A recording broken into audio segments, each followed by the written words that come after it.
this many people at this table at the same time. I know, it's kind of.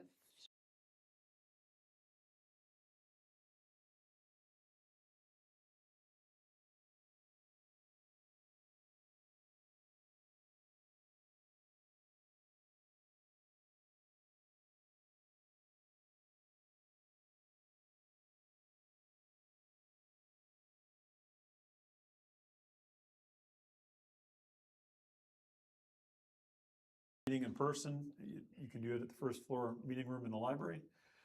Otherwise, you can capture this through the YouTube channel or the library's YouTube channel, and a recording will be on the city's website afterwards. Community members are invited to address the board at this time. Written comments can be sent to the Rochester Public Library office as well. All right. There are no community members present. Figured. All right. No community members who want to speak? I'm always waiting for like Perna to say, hey, I got some things to say. Something I gotta Right? say. So, all right, then let's call the roll. Ryan? Present. Adam? Here. Emily? Here. Nick? Here. Leah? Here. Laura? Here. Mary Beth? Here. Connie? Here. Steve? Everybody is here? All right. Anybody want to make a motion to approve the agenda, please? So moved. Thank you, Laura. Second? Second. Thank you, Nick. Any discussion? All right. All in favor? Aye. Any opposed? All right. Motion passes. All right. Rochester Public Library Foundation report. I haven't seen. No? All right. We will continue on. Friends, you're up.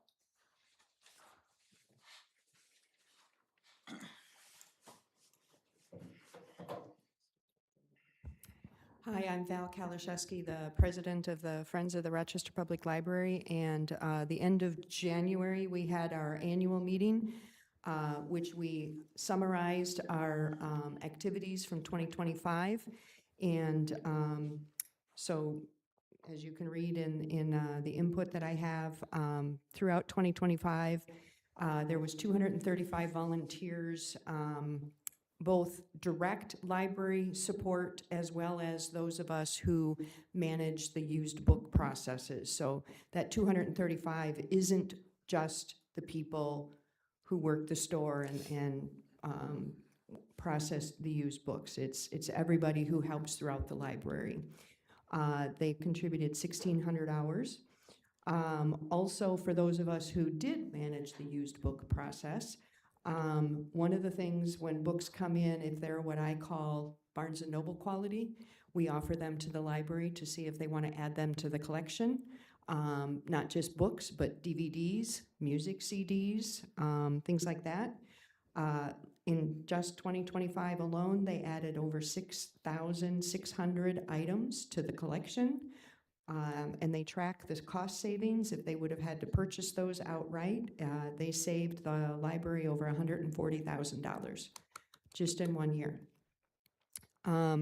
Profits from the online sales, on eBay or sending things to secondhand book resellers, as well as large sales. Profits from those, we had pledged last year to give the library $68,000. Which we did in support of programming, various incentives. We paid for a lot of the stuff with the library open house, the Renaissance Fair themed open house, and online database subscriptions. This year, due to a variety of reasons, we're trying to spend down our carryover. We received that $10,000 from the Ultra Award. And things like that. We have figured out that we have $118,000 that we can pledge to the library for using in 2026. I'm going to pause just one moment on the bookstore, but to finish off the annual meeting, we did have speakers from 3 different community organizations that we give used books to, and they got to speak about what does their organization do and how does it benefit that they're getting books from us. One of those was Christmas Anonymous. One of those was Hawthorne Helps, which works with immigrant families that, newcomers that come into Rochester. And then the third one was the social workers, the caseworkers that get to give free books out to the people that they work with. And it was very well received, those speakers, and I think a couple of those organizations ended up with some new volunteers out of our group as well. So the full annual report and a video of that annual meeting are available on our Friends website. And then a week or two later, we had a book sale in this room, and we generated a net profit from that book sale of $7,300, which covers what we have pledged to cover for the seed library. They purchased labels, packets, as well as seeds, and then also the annual Volgistic subscription that is used to track volunteer hours. And it always amazes me when I come up here and say, yeah, we made $7,000 on a book sale that, you know, the most expensive book was $2. It's like, how do we do that? Well, now I know, because the first night that we opened, on Thursday nights, it's members only. And when we opened the door, I'm standing there, and they just kept coming and coming and coming and coming. And I finally asked somebody, and they said, yeah, the line was all the way out to the front door. And one of the library staff came to me and they said, do you do a door count? Because they said, for our programming, we do door counts. So do you know how many people come in? And I said, no, we used to do that years ago for Rochester Fest, but it's a lot of work to sit there with a. So what I did do was I looked at our sales reports out of the cash register and out of our credit card system. And that first night, we had over 100 transactions in 2 hours that totaled $1,900. So, you know, when each person averages $20 worth of purchases and there's 100 of them coming through, now I know why we are making so much money. And across all 4 sale dates, so Thursday night, all day Friday, all day Saturday, and Sunday afternoon, we had over 720 sales. So at a minimum, there was 700 people who came through our auditorium sale. You know, if you add in spouses and partners and kids, and, you know, there was a lot more than 700 people that came through our auditorium sales. Our next book sale is scheduled for the end of June, which coincides with Rochester Fest. And at this time, as part of our annual meeting, we also present a check from the bookstore. The bookstore is kept, the monies from the bookstore is tracked separately from our auditorium sales and online sales. And so Dee Voldal and Sandy George are part of our bookstore management team, and I would like them to talk a little bit about the bookstore, and then they're going to give a check to you guys. So very, very briefly, 2025 was very successful in the Friends Bookstore, and that is due to the quality of donations that make up our inventory. The volunteers we have that are competent and friendly, and then the customers. We have loyal local people, and we get a lot of people from out of town that are here for a downtown event or at the clinic. We have about 70 active volunteers in the store that fill 68 person hours every week. And during sales, we have extra shifts and extra hours, extra people. Some of the special sales we did this year that raised a lot of money, we had an art book sale in conjunction with the Art Center across the street. We pushed cartfuls of books over there. We participated in Small Business Saturday along with downtown businesses. We stayed open for the library's Renaissance Festival open house. And we have biannual half-price sales in the store and some other things. We also do a brisker business in the store, which is counterintuitive to me. When the auditorium sale is in here, we also have much better business those days in the store as well. And we don't have the cheap books over there as cheap as over here. And then I just want to mention that black box that's on the circulation desk that we put in not quite 4.5 years ago for people to drop money into if they want to buy a book or a puzzle off the carts that stay outside of the store even when the store is closed. And in those not quite 4.5 years now, over $11,000 has come through that little black box. So I'm just always impressed with that. So after paying sales tax, insurance, and other operating expenses in 2025, and with all the hard work of all the volunteers involved in the entire book donation assessment process, we get to give this check. And I'm gonna make you Yay. get to this side so you don't have wicked, don't want the glare. glare For in your. $80,000.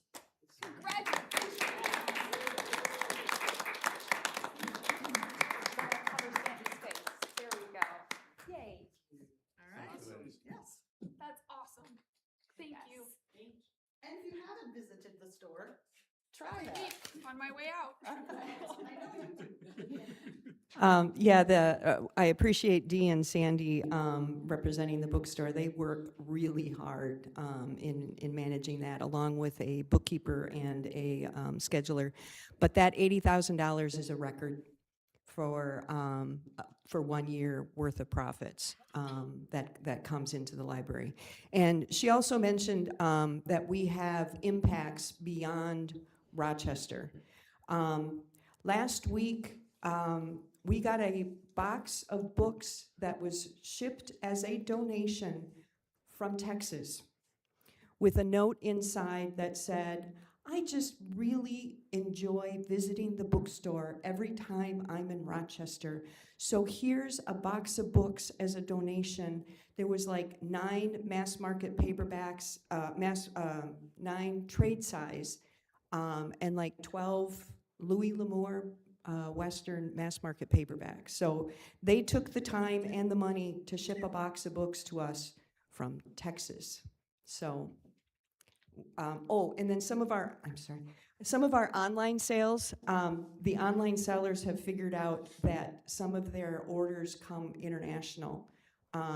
They said that they kept noticing that there was this particular address through eBay that a lot of their sales were going to, and they researched it and they found out that address is how eBay manages international sales. So we have a worldwide impact. Any questions? No, thank you. Thank you very much. Thank you. Selco. I got to turn that on. I got to go to my first Celco meeting last week, 2 weeks ago, and there are a couple of things that are relevant to all of us here. Number one, their advocacy committee is working on developing a document to give public library boards information to help them advocate for libraries, to share things that are working for other libraries in our area. So we have access to, we don't have to reinvent the wheel. It's going to be great. The finance committee and the legacy committee approved 3 community collaboration grants, one of which is coming here. I hope we get to hear about that program. Didn't get to hear very much about it, except that RPL got one of their 3 grants. And the big news in Celco is that they got an automatic sorter machine to go in their building on 19th Street, the corner of 19th Street and Valley High Drive, where their main office is. They have close to a floating collection between their libraries. Their books all have a home, but travel throughout the Celco network of like 38 libraries. And so everybody picks their stuff in a box and sends it to this main office in Rochester. And they have been hand sorting those books back out to whichever library they are headed to. And they are getting an automatic sorter machine like the one that lives here. I saw a picture of it today. I think it's got 16 buckets, which is exciting. It's not 38, but it's a heck of a lot better than doing it by hand. And related to that, they also are offering a $500 stipend to each library that chooses to RFID code their books. So having the member libraries choose to do that is going to be a huge advantage for actually using the equipment. And I believe that I've heard a rumor that RPL is donating the old checkout machines, right? So we do the old self-check machines that, again, we upgraded to because we We all voted for that. Yes. To work with our windows. Yes. So yes, those machines will go to the regional libraries that are interested. So I have hopefully, not yet had a library reach out to me though. hopefully that will increase uptake on the RFID technology because that will really, really help Selco's situation. Also, now that I know they have a floating collection, we should totally be reaching out and having them teach us how to do that when we get our branches.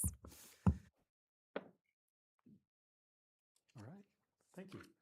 All right, can I have a motion to approve the consent agenda? Second? Second. Thank you. All in favor? Aye. Any opposed? Consent agenda passes. All right. I have one question. Go ahead.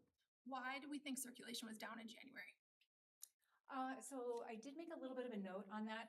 It's really important to note that we purchased a lot fewer materials this January than last January. So I think there's a little bit of a combination. I know we did close early one day too, so sometimes that affects us, but I think in the monthly report I explained the difference. It was substantial. It's a big difference.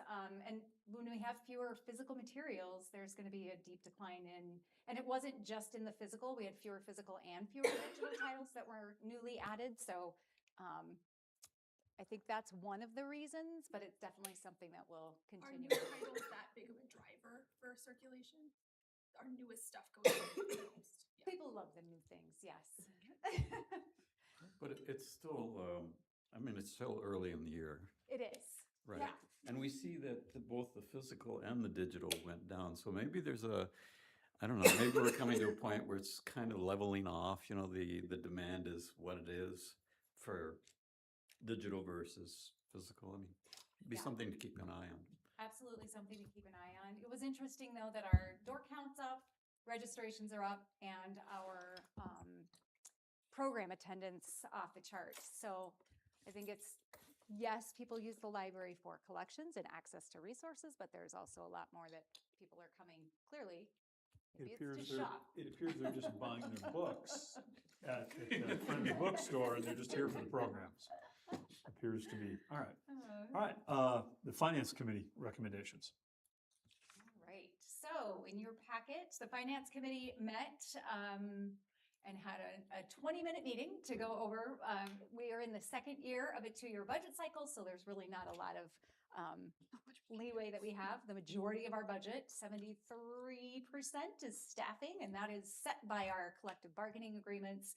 And adjustments are made by finance automatically. So we made the hard choice. All of these are absolutely necessary items that we hope to receive funding for. But these would be material adjustments that we are requesting, and we do like to rank them so that when Perna and Stacy and I go to administration and have our one-on-one conversation, then we know where to start in the priority list. So the first one is OCLC. Those are contractual obligations. We can't change that those increase year over year. A cell phone stipend that was signed into with the collective bargaining agreements, but was not something that had been budgeted because that contract wasn't approved until November of last year. So we didn't know that was coming, but it's absolutely important. This gives our supervisors a stipend for cell phones, which all of our supervisors really need to have those cell phones. The next one is ties to our UMR students. So we've always had background checks, but we have more UMRs that we're getting to do work study, and so it's an investment, but we get a huge return on investment. We are reimbursed 75% of their wages that we pay them. And then we are seeing an increased cost in vehicle parts and maintenance for the bookmobile. And so as painful as it was to put this last, we want to request this increase in temporary salaries if there is a cost of living increase, in particular for the citywide wage grid, which I have not heard if that is something that it hasn't happened so far, so I don't know if that one is one that will be approved, but I know we're asking for that. I believe Parks is asking for that as well, and they are the other department that has a large group of temporary employees, so. Any questions about that? So I would ask that, that you do make a motion and approve those priorities. Would someone like to make a motion to approve this? Are we allowed to if we're on the committee? Yep. I move to approve the set of priorities that we already decided on in committee. A second? Second. Thank you, Adam. Any other discussion?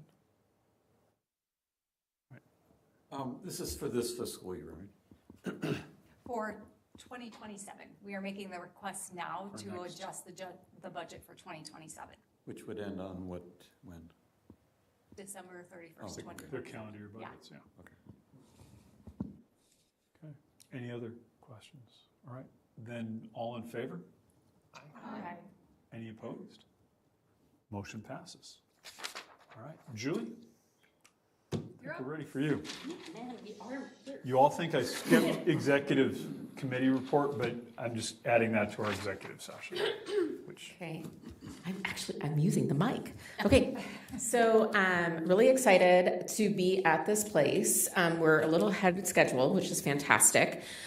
So this work came back, and you've got the background. If you read through it, it was in the board packet. But want to touch on a couple things. So this is the work from RPL staff over the last 2 sessions. The first session they reviewed vision mission, much like the board did, and then the second session they started to set strategic priorities within each of those master plan buckets. So the current vision statement, as it was a strong and equitable community.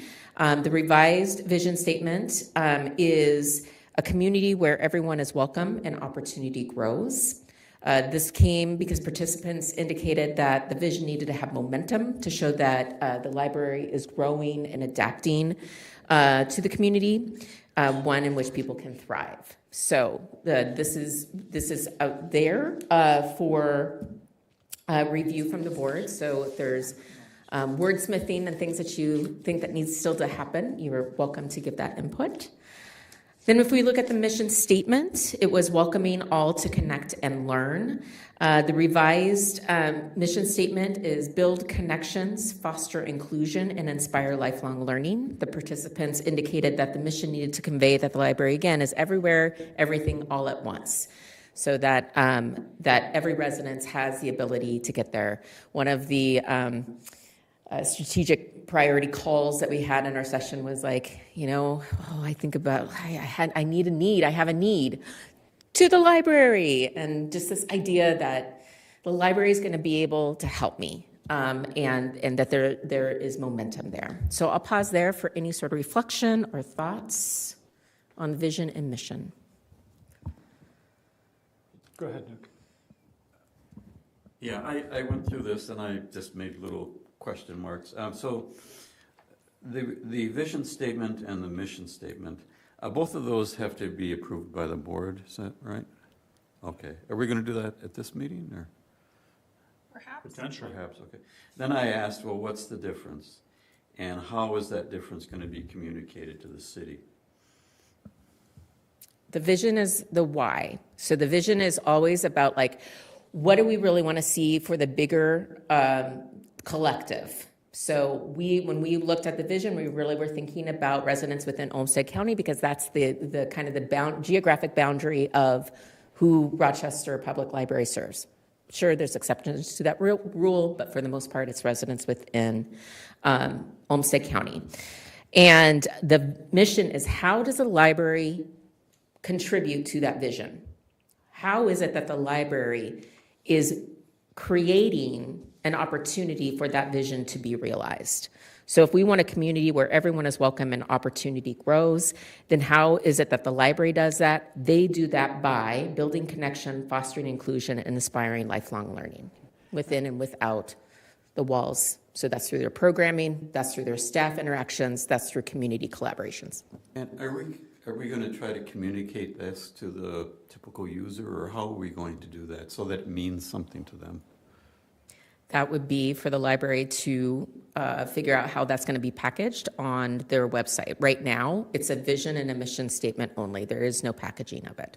Okay. So that's a Karen question, right? It's a leadership team question and then a communications and marketing question too, which we've already started to have some of those pre-conversations, kind of with an idea of where we're going, but not settled because this is boards. Right, owns this. the first question is this what we want to communicate? Then the next step will be for the Right. leadership team to come back and say, this is how we're going to communicate. Yeah, I'm just, well, when I see these terms, I'm just a little concerned that we avoid letting it become a platitude that isn't communicated to typical users, that it means something to them, and to try to figure out indeed how to package it or not, or, well, to how to package it. And under the revised mission statement, I see to show that we are a growing and adapting community. And I put a question, well, how are we going to do this? So these are questions I'm sure that the leadership team is going to have to wrestle with. Can I add some? Yeah. So in my experience, when we've used these before, it's kind of a guideline for when you have an idea to do something, to look at these and say, are we meeting our vision? Are we meeting our mission or our vision? So if you have an idea that you want the library to do, like, does it meet, you have something to say, is this going to forward these ideas? Yeah. So I think that's kind of how you use it too, I assume. I've just been on a lot of committees yet in my previous life, that these become kind of just mushy words, that they lose their meaning unless we do something meaningful to portray it, and that it can be shown materialistically, whether it's a program attendance, consistency. Because Go ahead. I like the revisions. They're a lot more dynamic. So I appreciate the effort that was put into writing them. Thank you. I was gonna say, I appreciate that the vision statement now has a verb in it. It feels like it's doing something instead of Right. sitting there. Mhm.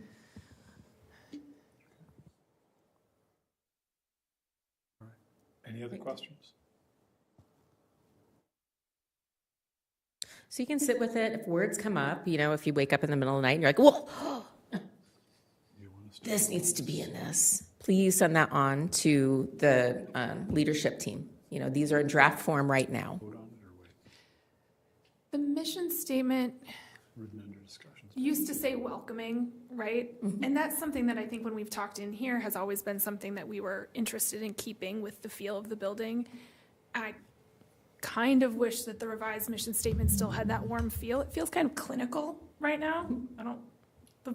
The idea is right, the verbiage feels cold. It feels cold. that Yeah. make I mean, I think that we talked about it too. It's just like, it's not quite right yet. Yeah. So that's good. Yeah. So warm it up is the feedback. Yeah. Absolutely. We've talked about wanting this building to be light and bright and cozy and welcoming and So would you want something like build connections, foster welcoming and inclusion?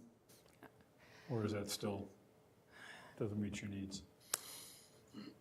almost something like welcoming all by building connections, fostering inclusion, and inspiring lifelong learning. Okay. Something like that.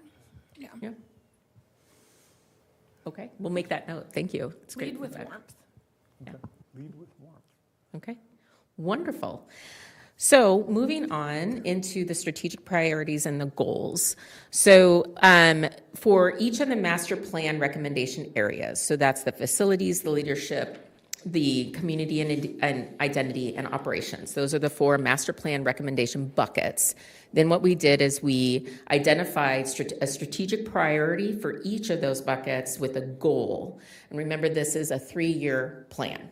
Okay, so we're not going to see a building most likely at the end of 3 years, but we might have the funds and like an architecture plan. Yes. One goal per priority? That Is that normal? Do we normally have more than one? Is one typical? Yeah, so it depends on the organization and where they're at and how deep they are in it. So you were looking at a pretty major transition with expansion. So you start putting too many goals in there and you start to lose the actual work plans of the people executing it. So when you have one goal, then you can see those work plans align. And much like our friend said, like, then it gives you scope. It gives you scope. And there's going to be a lot of shift and change this year. And you have to also, and this is, Nick, to your point, this isn't a neat thought exercise. This is a living, breathing document that the staff and the leadership team will be revising, bringing measurements to the board. For each of these goals, I can see that there's going to be a few measurements per them. And so and then every year it's revised. It's not approved, right? But it is revised and added, and additive if needed be. Does that make sense? Yeah, it does. Okay. So when there's measures and actions to be established by the board, by the staff, so that's an operational kind of thing. So there will be times that it will evolve into something that needs board approval. I don't know what it would be, but that will. Just the Yes. budget. Yeah, I mean, at some point in time, what will happen is that you will be approving the vision, the mission, and the strategic priorities and goals. The measurements, that is for the staff to decide and how they're going to come and report. That's a discussion that you at the board level can have and decide how often do we want to see these measurements? Is this a every meeting thing? That seems way too much work for staff. Don't do that to them, please. Is it a biannual thing? But you'll start to get your cadence and which measurements are coming to you.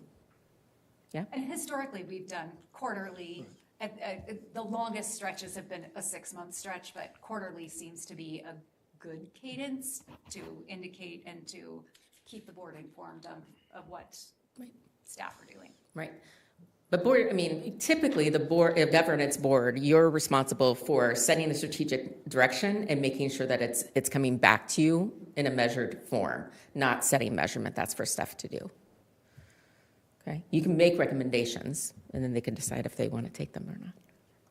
Okay. All right.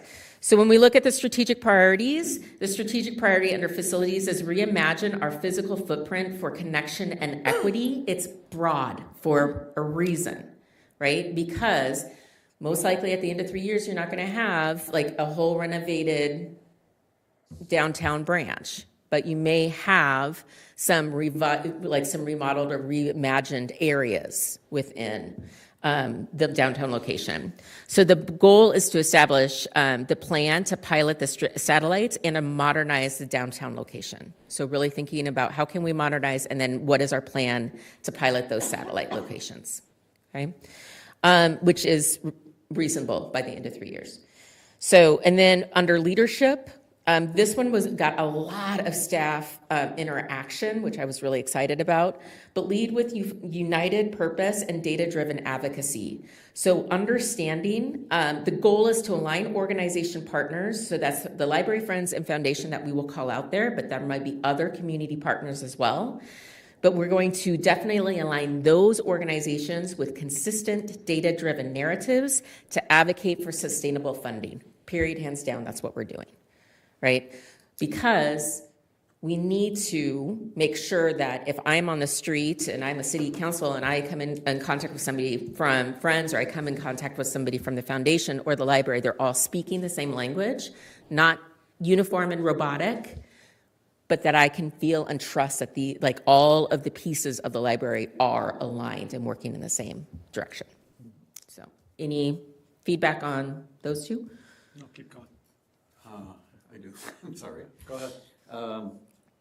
Let's see, facilities, to establish a plan to establish pilot satellites and modernize the downtown library. So the master plan actually has a time frame for these two. So we're aware of this, right? We're responding to that time frame, or so is that driving that? Did that drive this conversation? The time frame within the library study? The time frame. Well, it drove it in the fact that chicken and egg, money and results, right? So the facilities goal is going to be contingent on that leadership goal of getting sustainable funding. And the sustainable funding is, well, we'll see. Right, exactly. We Yep. don't know. We don't know. So to time bound us to that recommendation when we don't know what the landscape is for diversified funding streams yet, we just need to realize that within 3 years, we are time bound to seeing that we have the pilot satellite launch plans, that we have done some revisioning and rethought of the downtown location, and that we have sustainable funding on the way. I was just, because we've had extensive discussion about the timing of all of this. Yep. Okay. All right, so then the last two buckets is community and identity. So that strategic priority is to amplify our presence as the heart of the community. There was conversation about if the heart is the right word. We left it for now. This really came out of this idea of to the library. It's the hub. It's the place that we can go. There's a little bit of that warmth that you were talking about, Laura. And the goal there is to launch a vibrant marketing plan and leverage strategic partnerships to reach and engage every resident. So underneath this, you're going to see definitely brand coming up, like presence, ads, and things like that. But you're also going to see this with partnered programming, being out and about, not just within these walls, but really thinking about what does our community need and where we're going to go. So there's quite a few actions that will come underneath this. The other thing that the board needs to be aware of, and Karen and I have talked about this, is that we're all excited about community and identity, and we really have to think, are we resourced appropriately to see the vision that we want to see? So just, putting that on your plate to consider as a board. What is it going to take for us to really do that? So much money. Okay. The marketing department. Yeah, exactly. Exactly. And they have, we have two people. So just thinking that we might need to think about infrastructure. And then the last one is operations. And the strategic priority is to cultivate an agile and responsive service model designed for authentic inclusion. And really thinking about when we're opening satellites, we don't know yet. What is our clientele going to need? What are they going to be asking for in those satellites that they're typically not asking for down here? We just really don't know, and we need to be responsive to that. We don't know what that cadence is going to be, right? How many people are going to be using these every day, or will they, and how are they going to use them? So there's a lot of unknowns here, so we want to keep that open to be that responsive. And this really does capitalize on the training that the staff is already doing around cross-training and making sure that people can pick up other people's desks, so that this really does keep that work going, and it works on top of that momentum. There are two goals underneath this. This is where you'll see the two, and that's because inclusion, if you remember, was one bucket that was pulled out. Because that wasn't a pulled out recommendation of the recommendations from the master plan, we put it in where it belongs, which is in operations. So the two goals are to optimize those workflows with technology and cross-training staff to provide flexible, consistent service everywhere. And then also to expand multilingual services and co-create solutions and programmings with partners to dismantle any barriers to access.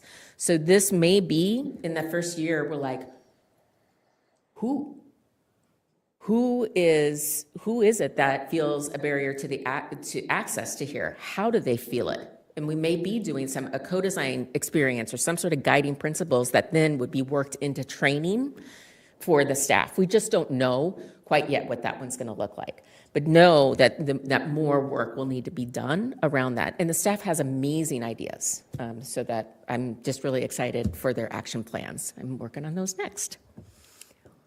So when I saw services, I said such as what, but that's still an unknown. Yep. Yeah. And part of that is going to be community driven. Again, when you think about these satellite locations in here, how are they asking for services to shift? How are they asking for them to change? Have they been invited to have that conversation about co-creating programming?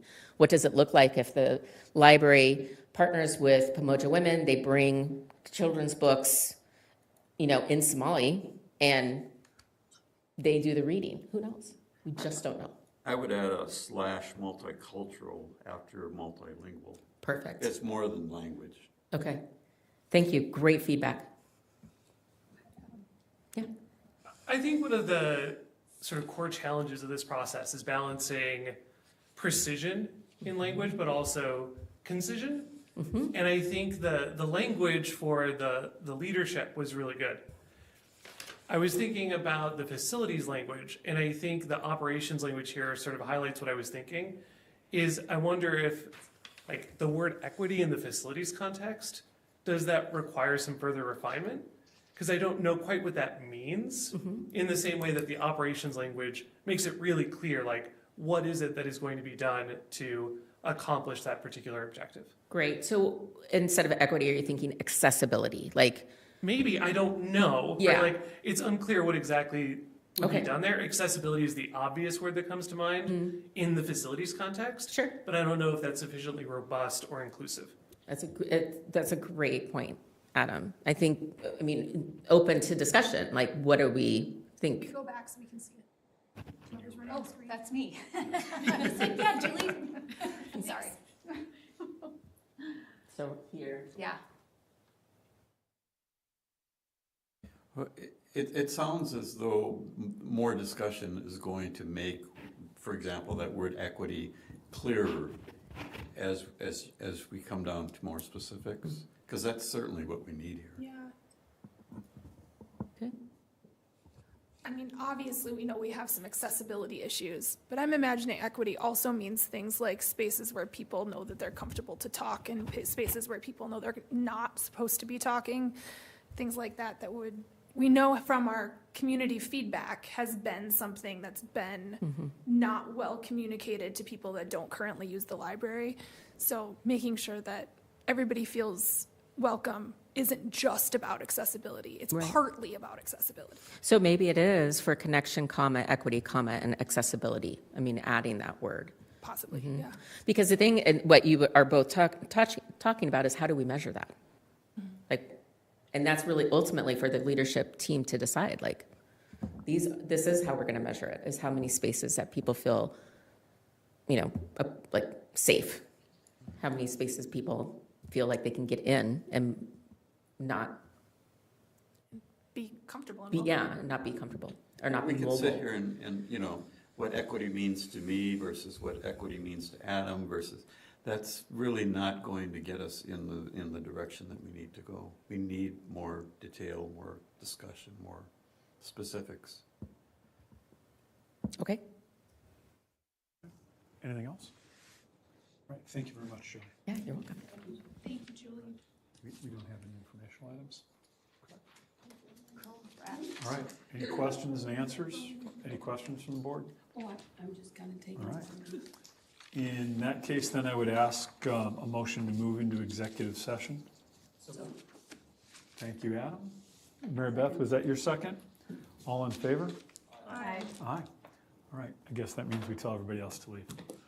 And I think our plan is to be, is it to stay in here, Jeremiah?